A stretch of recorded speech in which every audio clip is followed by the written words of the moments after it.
Around 1998, there was no doubt about it. Rugrats was the biggest series Nickelodeon ever had up to that point, and was the undisputed winner of the original 3 Nicktoons. Nickelodeon had one mom-and-pop animation studio to thank for creating and producing it, Klasky Shupo. They'd already given them another more modest success in Are Real Monsters, but with the first Rugrats movie on the way, and the dumb babies becoming pop culture icons, it was time to see if Klasky Shupo could become a household name capable of producing annual hits for the network. The first new Nicktoon in this 4-year streak was the Wild Thornberries. A show set wherever in the world they wanted, featuring any country, any culture, and any animal they could possibly make a story out of. Its popularity proved that Klasky Shupo were capable of making more varied shows, and more of them at once. But you hardly see anyone talking about it today. It's more known for its placement in history as the beginning of Klasky Shupo Overload, or the last Nicktoon to premiere before, you know, the Rapture. Just to give you a heads up before you decide to check the show out for yourself, it's a huge time sink. 5 seasons, 91 episodes, and 2 movies. As of 2021, it's the 7th longest running Nicktoon by episode count, and I wouldn't recommend watching it all in order unless you fall in love with it, no matter what good or bad things I say about it, and I've got plenty of both. It won't surprise you to learn that the Wild Thornberries' development began in 1995 and was created by 5 people who were influenced by a market survey. Of course, Arlene Klasky and Garba Shupo were involved, as was David Silverman, a prolific animation director for The Simpsons and DreamWorks, Steve Papoon, a very prolific writer on Elf, and the late Steven Sustastic, who wrote for pretty much anything. Talent had been oozing out of this team for quite a while, and they were tasked with making a show that depicted parents in a positive light but kids could enjoy.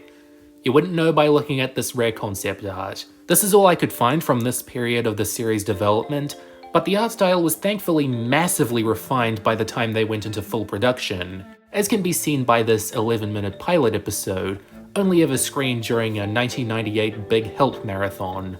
This is pretty much the show as we know it now, but with one big difference. It's only 11 minutes. There's a couple pacing problems which I believe might have convinced the studio that the show was better suited for the full half-hour format. Thus, when it premiered on September 1st, 1998, it became the first Nicktoon to consist entirely of 22-minute episodes. This is one of many factors that'll colour your perception and enjoyment of the show, but 1998 audiences didn't seem to mind, as it became an overnight success. It wasn't rocking the world per se, but most Season 1 episodes scored a respectable 3.0 cable rating or higher. Parents were especially fond of the show's positive portrayal of the Thornberry parents, which ensured that it wouldn't be leaving Nickelodeon for a while. It continued to get new seasons frequently, sometimes premiering within a few months of each other, and as always, I'm going to be considering production order over broadcast order, because the last season is pretty messy otherwise. Wikipedia needs to get that sorted, and the Wild Thornberries fandom wiki is a lost cause from what I've seen. Nevertheless, it was a popular show for its day, up to the movie's release on December 20th, 2002. Its relative financial success appeared to be one last hurrah for the franchise, because of Nickelodeon Movies' declining track record and the very competitive holiday season. It was an uplifting time to be a die-hard Thornbrony. Then Rugrats Go Wild was released the following year, and the show ended the year after that. Well, something went wrong. It's completely expected for a kid's cartoon to slowly fizzle out of the public eye after a couple years, due to its audience growing up and all, but this was almost an overnight implosion. There was so little fanfare when its final episode premiered on June 11th, 2004, a year after the rest of the story arc it belonged to, but that was the new hip thing to do on Nickelodeon that summer. There are other scheduling factors that led to this shaky conclusion, but would I still recommend the Wild Thornberries today after so much has changed about the world they explored? What do you want? Come on, you don't know? I know. The series revolves around the day-to-day lives of the not-so-average Thornberry family. The father and mother, Nigel and Marianne, respectively host and film a mum-and-pop nature show, Nigel's World. They travel around the world in an all-terrain RV they call a Comvy, and I mean all-terrain, it even floats. Their eldest daughter Debbie is a bossy teenager ill-equipped for misadventures in the jungle and desert, but their younger daughter Eliza was secretly given the power to talk to animals by a witch doctor a few years ago, and she and her chimp friend Darwin go on treks into the wilderness to make friends and learn more about the animal kingdom. They also adopted this jungle boy Donnie because shenanigans need to happen. Overall, not a bad setup for a kids show, especially one with the goal of making parents look good. Kids will be able to respect the parent's job because it's so dangerous and exciting, but still be able to relate to the child characters on different levels. Plus, what kid doesn't love animals? It all takes advantage of the magic of animation to be an adventure series you couldn't easily make in live action. On paper, this show seems like a slam dunk, but are these characters as interesting on cells as they are on paper? Eliza Thornberry, not actually named after an unrelated Doolittle, is a born explorer, wide-eyed and eager with a bit of a stubborn streak. When she wants to do something, she'll go out of her way, even if that means facing life-threatening danger. How much you can empathize with her is entirely dependent on the story and circumstances. There are times where she behaves unreasonably gullible or reckless, but she's 12, so you can't usually get too mad at her. This is why she has Darwin, a nervous British chimpanzee who doesn't like going on these adventures and would rather stay in the Comvy eating cheese crunchies. A fitting sidekick in some ways, serving as Elijah's conscience more often than not, but I can't really say he made me laugh a whole lot. What's that about? He's a chimp. Chimps are supposed to be funny all the time. Nigel Thornberry, the man, the myth, the legend. Inspired by British TV presenters like Nigel Marven and Sir David Attenborough, here we have an absent-minded eccentric who's got a captivating sense of humour and real talent for his job. We think of him as a total meme now, but it's pretty clear why he's everyone's favourite character. He's a real mood lifter and a relatively supportive father.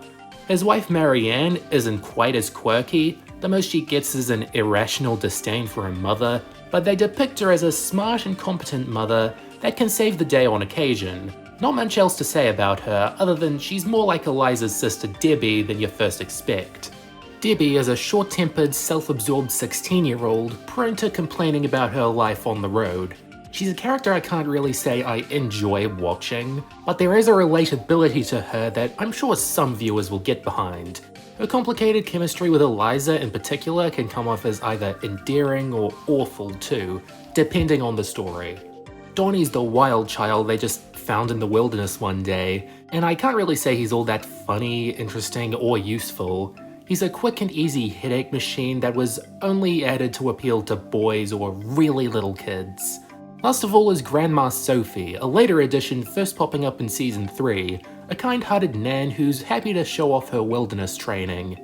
I guess it is sort of amusing how she still treats Marianne like a child, and Betty White gives a hearty performance. The Thornberry family is actually voiced by something of an all-star cast. Lacey Chabert, Tim Curry, Danielle Harris, Flea. They never phone it in either, so while a relatively mixed lineup, there's always talent and effort going into bringing them to life. Early on in the show, Eliza would sometimes come into contact with these two poachers, Neil and Kip.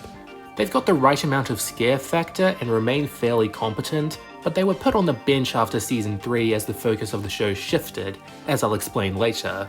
There are many friends that Eliza bumps into on her family's travels that I'll bring up in due time, but I lastly want to bring up the animal kingdom she mingles with throughout the series. Being a 24-year-old show, there's bound to be a few inaccuracies in their facts. Lions, Panthera leo, taking down a buffalo with a single bite of their massive jaws. Liar!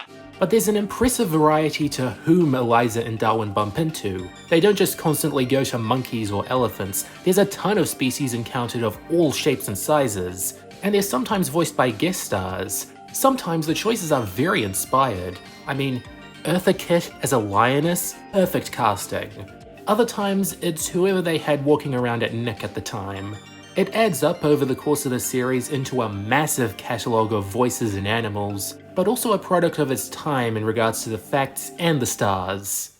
This repulsive wombat has had no shots, and I'm going to see that it's quarantined forever, if it lasts that long. Yep, time to talk about the things in this show that haven't aged all that well.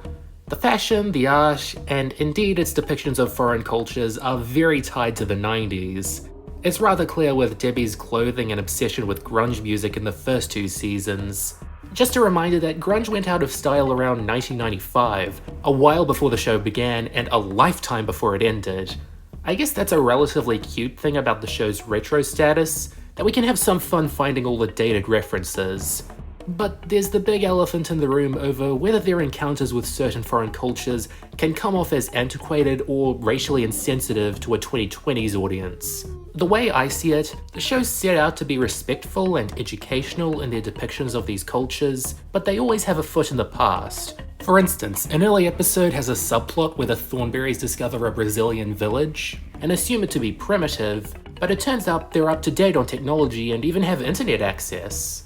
The Origin of Donnie TV movie similarly introduces a village as seeming very tribalistic, but it's quickly revealed to be more developed than it appears, to the point it hardly looks like the same village by the end. And more noticeably, the shaman that gave Eliza her powers initially looked like a very stock, old-fashioned witch doctor, but was given a more respectful redesign for the movie. The show was always fighting with itself to be more culturally right-minded, but still couldn't completely escape aging poorly sometimes. Casting Laurie Allen as an Inuit in the finale was sort of a wonky note to end on too. If there's anything I'm sure would be more alarming to viewers then and now, is how inconsistent the storytelling is in its goals and messages. While Nigel and Marianne are loving parents from beginning to end, you sorta wish they'd keep a tighter leash on Eliza considering all the danger she gets herself into, all the rules she breaks, and all the times she disrupts the very environment they're documenting. The fact that these bad habits aren't stopped, and in fact become necessary to making most of the stories happen after a while, is one reason why I wouldn't recommend binging the whole series at once. You will be very frustrated at the episodic nature of the show, and how the characters hardly ever legitimately learn from their mistakes. Which is why season 1's one of the better ones. Hi. Sure, they're still sorting things out, but they had a lot of interesting ideas of where to take the characters from the beginning. They aren't too bogged down by formulas back here, they're throwing a lot at the wall. A journey to finding pirate treasure, meeting a man in the Andes who looked like Dracula, learning of a legendary dolphin who can take on the appearance of a young girl. They're always trying to interest you and see what you respond to. While it is great if a certain story structure works and the writers lean more heavily into it as the series goes on, I do like to see some variety and experimentalism so discussions can arise on what works and what doesn't. Eliza getting hands-on with the animal food chain? That led to some interesting and informative consequences. Eliza being halted by her tutor, who as it turns out used to be Kurt Cobain? That was a misstep. In terms of where they travel to the most in this season, half the episodes are set in South America, and a quarter each are set in Africa and Asia. It makes sense why they're in these locations so often, they're home to some of the most exotic places on Earth. What's odd about season 1 compared to later on is that there's a rough chronology of where they travel. They'll spend a couple episodes in a row in Brazil, or a couple in Peru, then a couple in Indonesia. The obvious reason for this is efficiency. It's easier to maintain the aesthetic of a certain country or place if you're making all the episodes close to each other in the production order. I would have liked to see the show have a tighter continuity, but I better keep my mouth shut because that request is going to backfire. Now, what's up with the animation on this show? It'll quickly become apparent that it has a very earthy color palette, with only the clothing being particularly vibrant. If you don't care for jungle or desert settings, season 1 in particular won't be a visual treat. Wait until season 2 for more snowy locales and the video to be a little brighter. As for the character designs, one of the most maligned aspects of Klasky Shupo's shows, I don't really mind most of them. They're clean and expressive enough for this particular show. What you really need to look out for are some of the animals looking a bit too stylized for comfort. There's no need to put lips on everything, guys. Darwin, I think I just wiped out an entire species. Season 2 is probably my favorite of the lot because it's got a similar story variety to the first, but brighter animation, more diverse locations and animals, and generally higher stakes. There's an episode where the convoy almost floods underwater, taking Eliza and Nigel with it, and even one where the Thornberries are stranded on an island. They took a more adventurous turn, making the first season look laid back by comparison. We're also given a better idea of the value of Eliza's secret. Debbie almost catches on and dances with dingoes, and they devote the finale to the backstory of how she got her powers. We know a bit more about these characters and their world. Let's see them get into greater and sometimes deadlier situations. As for their travel destinations this year, we see their first trips to Australasia, Europe, and an uncharted Pacific island, with Australia being a particular favourite. 6 episodes are set there, with one of them leading into a trip to India. I know I said there was more variety, but Australia is a big place with a big assortment of animals. You still visit 5 continents throughout Season 2 as opposed to 3 in 1. I'd still take that as a sign they're branching out. The increasing randomness in weather and environment is encouraging Eliza to wear more varied clothing. In fact, she only ever wears her classic yellow dress once after Season 3, I believe. If the show's really going to explore the world, they might as well put something warm on. Where are you? You can't hide forever. Come out, coward. It's time to lock some horn. Their 3rd season has plenty of good episodes, some of them being among the best of the series. But I consider it a step back in terms of story quality. They're really starting to get into a rut with exactly how they're supposed to start and end, and they start to become formulaic and less original.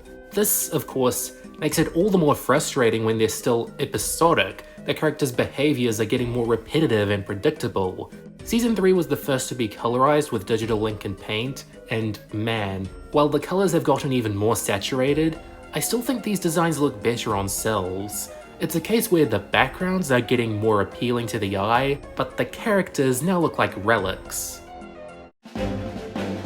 Season 3 continued to feature 5 continents, but this time newcomer North America was favoured over Australasia.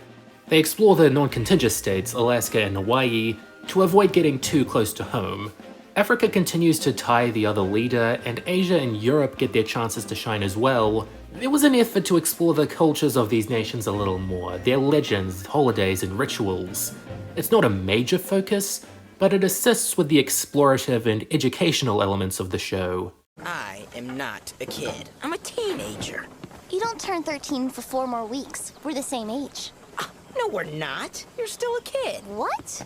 Season 4 saw a minor shift in focus and tone for the Wild Thornberries, downplaying the adventure elements and making more relatable slice-of-life stories. Still out in the world, but it now feels like they're getting tired of the adventures. Early on, we're introduced to Eliza's cousin, Tyler Tucker, who is designed to be annoying. He tags along for 6 of the 20 episodes, and is then retired because they didn't think of any good stories for him that didn't revolve around him and Eliza bickering. He really feels like little more than an addition to boost ratings. They got Jonathan Taylor Thomas. You better watch these new episodes if you liked him in Home Improvement. He's not the worst character ever, but there was something awkward about them adding a new addition to the convoy crew, then throwing him away as if he wasn't important or worth your time. If the Wild Thornberries ever jumped the shark, as in the traditional definition of a point where a show starts running out of ideas and audience goodwill, it would be with Tyler Tucker, I presume. But that's not what you're interested in at this point of the review, are you? No, you're more interested in which locations they visited most. Because of the Tyler arc, Africa had the most visited locations in Season 4, with Asia also gaining some action. Europe was only visited once, Australasia made a comeback, with them even visiting New Zealand in one episode, and Antarctica became the 7th and final continent they ever arrived in. Oddly enough, there were no episodes set in America this go around. Maybe they wanted to stay clear of Nickelodeon's horrifying schedule, at least on their US feed. You want to know how many episodes they aired in 2002, the year the Wild Thornberries movie released? 1. I love that I can say they visited New Zealand in every episode for a whole year, but to be serious, it's even more miraculous that the movie managed to make any money back if they weren't really doing anything with the TV show that year. There's a special in season 5, Sir Nigel, that leads into the movie, but they just chose to air it not just after the movie, but after episodes that begin a post-movie story arc. Now isn't the time to air the episodes out of order. There's a continuity now that could easily confuse and alienate the audience if it isn't followed properly. I'm really sorry about Donnie scaring you guys. Sometimes he gets overexcited. That's why some animals eat their young. Season 5 is an odd bird, containing a TV movie, a special, and another loose story arc with a new convy companion, and it's only 11.5 hours long. The TV movie is basically an explanation for where Donnie came from. Heart's in the right place, but it didn't need to be 90 minutes. Then there's Sir Nigel, where they return to the United Kingdom, where Nigel Thornberry is knighted. It's half the length and twice as engaging as a result, even if it boils down to a rather average choice conflict. Will Nigel stay in the UK and become a teacher at Oxford? No. And so we reached the Wild Thornberrys movie, which I'd heard good things about, and yep, it's a typical kids movie with some good things going for it.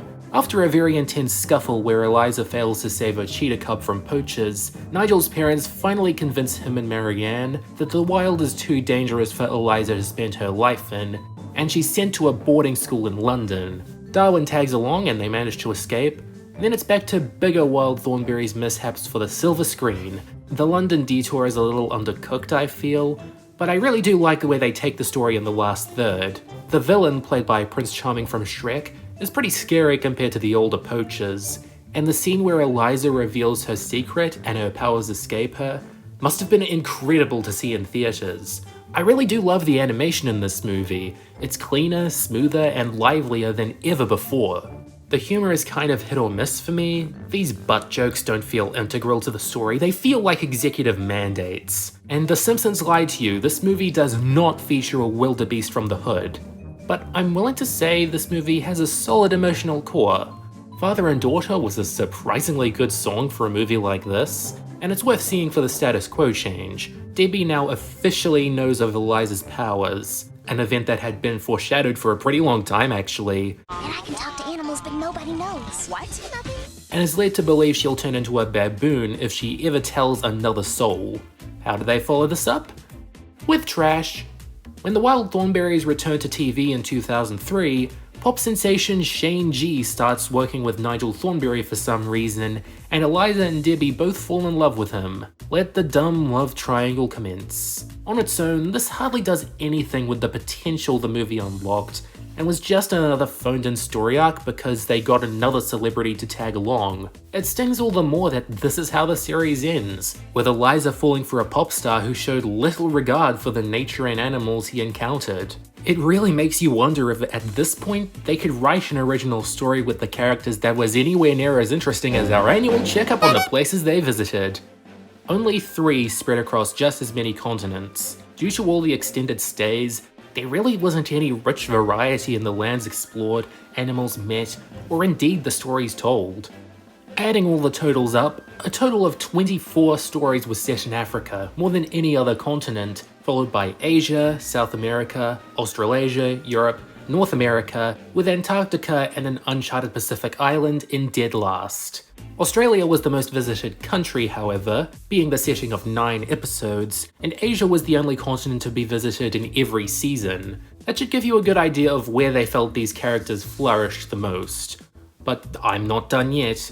There's still the matter of the 2003 crossover movie Rugrats Go Wild, the end of cinema as we know it. I personally consider Inspector Gadget 2 to be a more legitimate piece of kino than Return of the King, because the former released in a pre-Rugrats Go Wild America.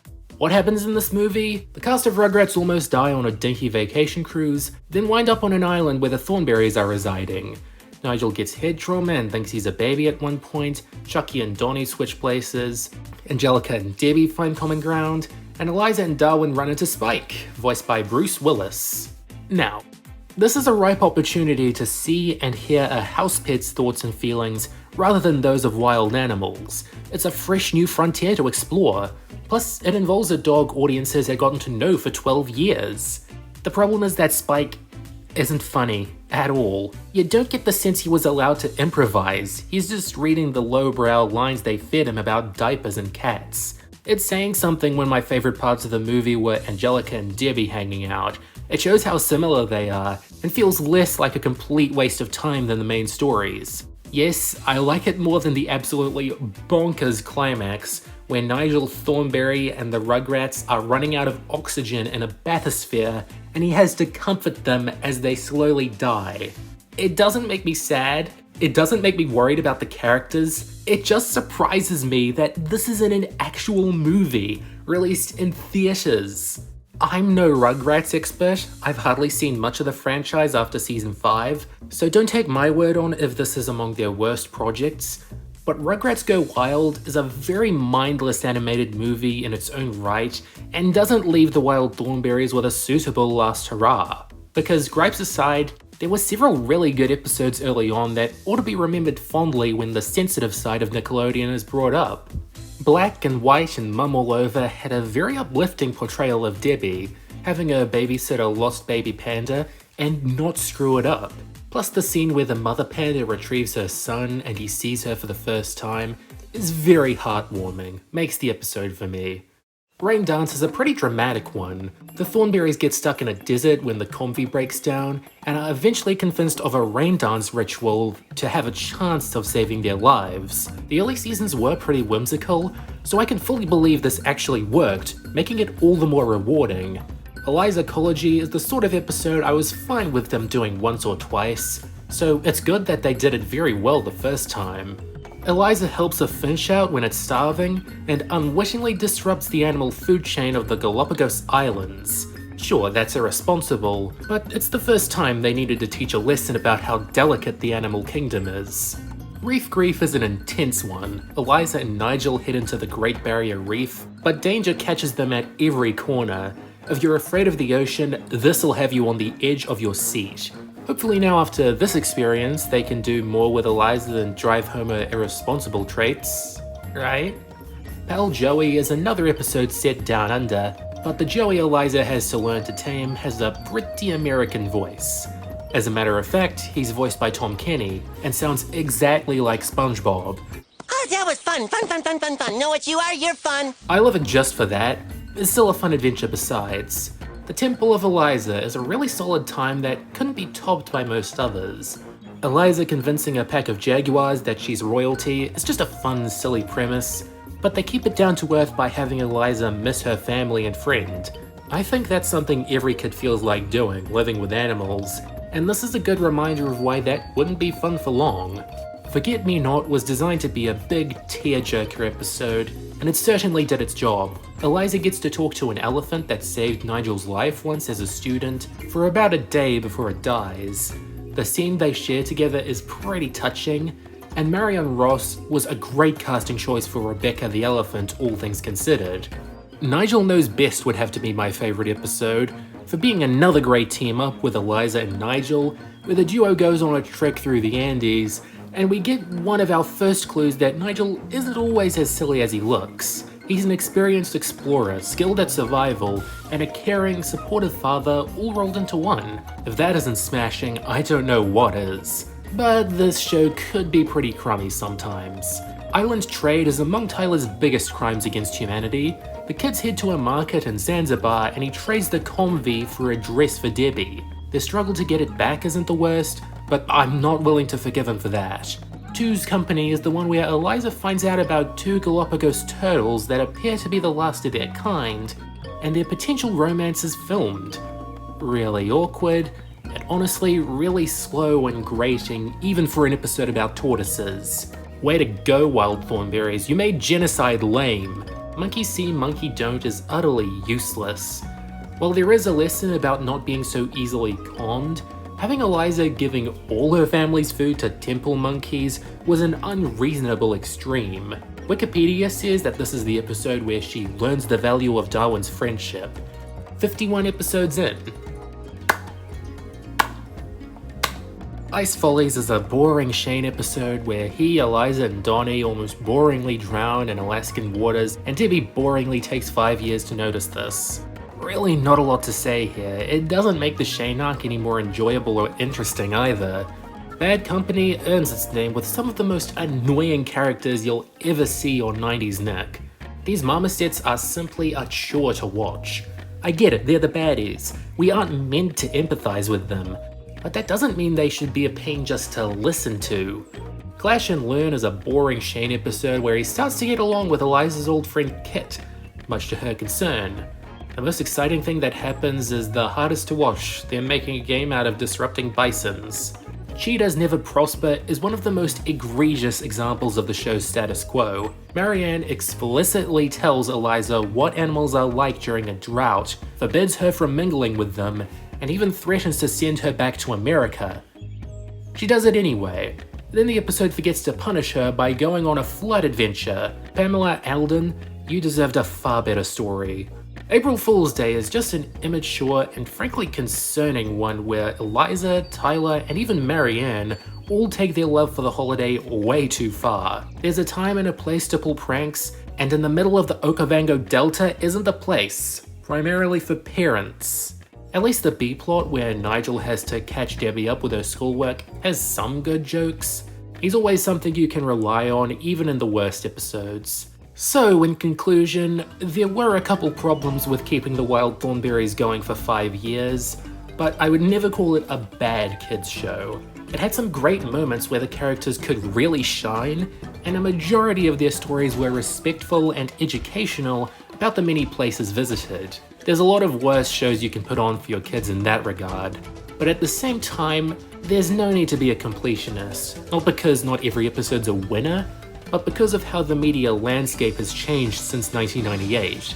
The Wild Thornberry strikes me as the sort of dependable show people watched when nothing else good was on, but now you have a near infinite amount of choices that outshine it. It'll always be worth going back to on occasion for a blast from the past, or to see how Nigel Thornberry became such a meme. But as for me, I love Tom Kane, but I'm really getting tired of his phony British accent. Goodbye for now. Everyone, gather round. Meet Foster's newest imaginary friend. Well, not thought that up.